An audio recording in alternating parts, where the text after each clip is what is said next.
ओम शांति। दो घर और दो पिता।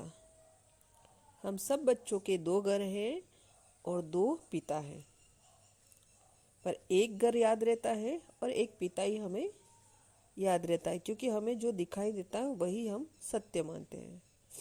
तो आइए सुनते हैं उसके बारे में, दो घर और दो पिता के बारे में। हम सभी मानव आत्माएं वर्तमान समय असली घर से दूर सृष्टि रंगमंच पर हैं। तो हमारी स्थिति कौन सी है? हम खुशी में हैं या मात्र भटकन में? यदि हम सुख चैन से वंचित हैं तो अवश्य ही हम असली घर को भूले हुए हैं, जिसे हर एक मनुष्य के आंखें दो, कान दो, नथुने दो, हाथ दो, पांव दो। इसी प्रकार उनके पिता भी दो हैं और दो घर हैं। शरीर के इन दो दो अंगों के कारण शरीर संतुलित नजर आता है। इसी प्रकार अपने दोनों पिताओं और दोनों घरों को जान लेने के बाद हमारा संतुलन विकास होता है।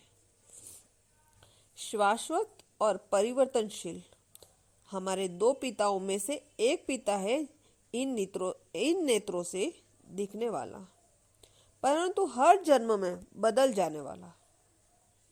दूसरा पिता है इन नेत्रों से न दिखने वाला और कभी न बदलने वाला। इसी प्रकार हमारे दो घरों में से एक घर है इन नेत्रों से दिखने वाला, परंतु जन्म जन्म परिवर्तन होने वाला।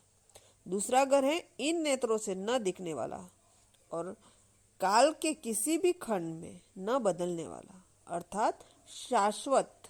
ऐसा शाश्वत घर है परम धाम और ऐसा शाश्वत पिता है परमात्मा।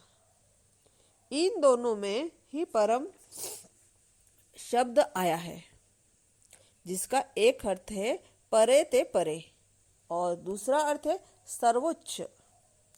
हमारा वो सच्चा पिता परे ते परे रहने वाला है और उस परे ते परे परमधाम घर में ही रहता है।